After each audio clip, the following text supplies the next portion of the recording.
যারা ইউটিউবে একদম নতুন ক্রিয়েটার বা 2-3 মাস আগে চ্যানেল ওপেন করেছো, ভিডিও আপলোড করছো কিন্তু ভিডিওতে ভিউ আসছে না, অর্থাৎ তোমাদের ভিডিওতে ইউটিউব ইমপ্রেশনই পাঠাচ্ছে না, তাহলে ভিউ কোথার থেকে আসবে? ভিডিওতে ইমপ্রেশন আসে কোথার থেকে না, দুটো বিষয়ের উপর। একটা হলো CTR অর্থাৎ ক্লিক থ্রু রেট, আর একটা হলো অডিয়েন্স রিটেনশন।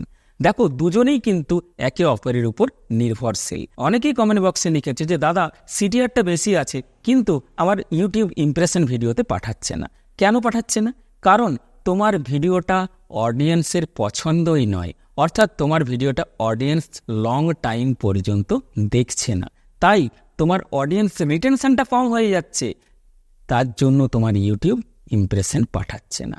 তোমার অডিয়েন্স রিটেনশনটা বাড়াতে হবে, অর্থাৎ তোমার ভিডিওতে যাতে অডিয়েন্সের এনগেজিংটা বাড়ে সেই চেষ্টাটা তোমাদেরকে করতে হবে। ইউটিউব কি বলছে দেখো, if your video is longer than 5 minutes and audience retention is above 50%, you are probably doing a good job. তোমার ভিডিওটা যদি 5 মিনিটের বেশি হয় এবং অডিয়েন্স যদি সেটাকে 50% এনগেজ থাকে, অর্থাৎ 50% যদি দেখে, তাহলে অবশ্যই তুমি ভিডিওটাতে ভালো কাজ করেছো। তার মানে তোমার ভিডিওটা সেই কোয়ালিটির তৈরি হয়েছে, তাই অডিয়েন্স 50% তোমার ভিডিওতে বিজি থাকছে। সেক্ষেত্রে কি হবে? ইউটিউব সেই ভিডিওটাতে অনেক বেশি ইমপ্রেশন পাঠাবে। যাদের ভিডিওতে ইমপ্রেশন ইউটিউব পাঠাচ্ছে না তারা কি করবে?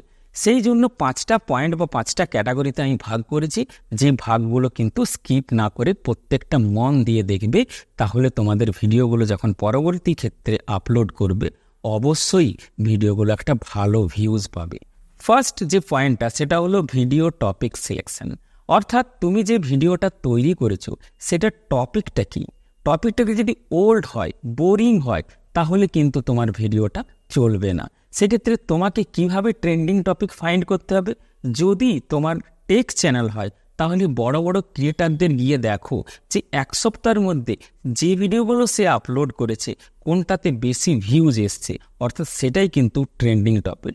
আদার্স যে চ্যানেলগুলো আছে, অর্থাৎ স্পোর্টস হতে পারে, এডুকেশন হতে পারে, ব্লগ হতে পারে, সেই সমস্ত ক্যাটাগরির চ্যানেলে গিয়ে দেখো যারা বড় বড় ইউটিউবার তারা কোন টপিকের উপর ভিডিও তৈরি করেছে এবং যে ভিডিওটাতে সবচেয়ে ভালো ভিউজ এসছে, সেই টপিকের উপর ভিডিও তৈরি করো, অবশ্যই তোমার ভিডিও একটা ভালো ভিউজ পাবে। সেকেন্ড টপিকটা কি? কিপ চেঞ্জিং টাইটেল অ্যান্ড থাম্বনেলস, অর্থাৎ তোমার ভিডিওতে তুমি যে থাম্বনেলটা সেট করেছো বা যে টাইটেলটা দিয়েছো, যখন দেখছো তোমার ভিডিওতে ভিউ আসছে না, তখন অবশ্যই তোমাকে টাইটেলটা চেঞ্জ করতে হবে। তুমি ওই টপিকের ওপর যে ভিডিওগুলো বড় বড় ক্রিয়েটারের আছে তারা কি টাইটেল দিয়েছে দেখো, সেই ট্রেন্ডিং টাইটেলটা কিন্তু তোমাকে ওখানে দিতে হবে। বা তুমি যে থাম্বনেলটা সেট করেছো এটা 2 দিন 3 দিন অন্তর অন্তর থাম্বনেলটা কিন্তু চেঞ্জ করো। চেঞ্জ করে দেখলে অবশ্যই তোমার ভিডিও কিন্তু একটা ভালো ভিউজ পাবে। আমিও কিন্তু তাই করি, যে ভিডিওগুলোতে ভিউ ভালো আসে না সেই ভিডিওর থাম্বনেলটা কিন্তু 1 দিন বা 2 দিন অন্তর অন্তর চেঞ্জ করে দেখি। চেঞ্জ করার পর দেখেছি ভিডিওতে কিন্তু ভিউজ বেড়েছে আগের তুলনায়। থার্ড যে টপিকটা আসছে প্রপার এসইও, অর্থাৎ তোমার ভিডিওতে অবশ্যই এসইও করতে হবে। এসইও মেন কি? Search engine optimisation. তুমি যে টাইটেলটা সেট করেছো বা যে ট্যাগগুলো তুমি ইউজ করেছো, যখনই কোনো অডিয়েন্স তোমার ভিডিওটাকে সার্চ করবে ইউটিউবের সার্চ বক্সে গিয়ে, যে কিওয়ার্ডটা ব্যবহার করছে সেই কিওয়ার্ডটা যদি ট্রেন্ডিং কিওয়ার্ড বা র্যাঙ্কিং কিওয়ার্ড হয়, তাহলে অবশ্যই তোমার ভিডিওটা লিস্টের মধ্যে আসবে, আর যদি লিস্টের মধ্যে আসে তাহলে ভিডিওটা ভিউ পাবে। এর জন্য তোমাকে প্রপার এসইও করতে হবে। যে টাইটেলটা তুমি ভিডিওতে সেট করছো সেই টাইটেলটাও অবশ্যই একটা ট্রেন্ডিং টাইটেল হতে হবে, যে ট্যাগটা তুমি সেট করেছো সেটাও একটা র্যাঙ্ক করা ট্যাগ হতে হবে, তবে গিয়ে তোমার ভিডিওটা ভালো ভিউজ পাবে। তার মানে তোমাকে টাইটেল এবং ট্যাগস এগুলো কিন্তু কিওয়ার্ড যেগুলো লাগাবে সেগুলো প্রপার লাগাতে হবে। আমি আগের দিনই একটা ভিডিও পোস্ট করেছি, যে ভিডিওতে আমি বলেছি কিভাবে বড় বড় ইউটিউবারের ভিডিও থেকে র্যাঙ্ক করা ট্যাগগুলোকে কপি করতে হয়। ফোর্থ আসছি কোয়ালিটি কন্টেন্ট। তুমি যে ভিডিওটা তৈরি করছো সেটা অবশ্যই কোয়ালিটিপূর্ণ হতে হবে।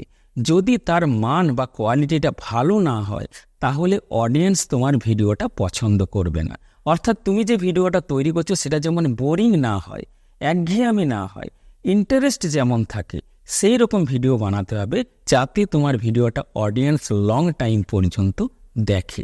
লাস্ট বা ফিফথ যে পয়েন্টটা তৈরি করেছি সেটা হলো কনসিস্টেন্সি। তুমি আজ একটা ভিডিও আপলোড করে দিলে, 5 দিন বাদে একটা করে দিলে, আবার কিছুদিন অফ করে 10 দিন বাদে একটা ভিডিও আপলোড করলে, এইভাবে কিন্তু তোমার ভিডিওতে ভিউ আসবে না। অর্থাৎ যদি তুমি কনসিস্টেন্সি বজায় না রাখো তাহলে ইউটিউব তোমার ভিডিওতে ইমপ্রেশন পাঠানো বন্ধ করে দেবে। তাই তোমাকে প্রত্যেক দিন ভিডিও আপলোড করতে হবে যদি নতুন চ্যানেল হয়, আর যদি না পারো তাহলে একদিন গ্যাপে বা 2 দিন গ্যাপ দিয়ে ভিডিও আপলোড করো, তাহলে কিন্তু তোমার ভিডিও ভালো ভিউজ পাবে। কিন্তু যদি একটা লং টাইম গ্যাপ দিয়ে দাও তাহলে ইউটিউব টোটালি ইমপ্রেশনকে বন্ধ করে দেবে, সেক্ষেত্রে ভিডিওটাতে ভিউজই আসবে না। এই 5টা পয়েন্ট তুমি মেনে চলো, তাহলে ইউটিউব তোমার ভিডিওতে অবশ্যই ইমপ্রেশন পাঠাবে এবং তোমার ভিডিও একটা ভালো ভিউজ পাবে। ভিডিওটা কেমন লাগলো অবশ্যই কমেন্ট বক্সে জানিও। দেখা হচ্ছে নেক্সট ভিডিওতে।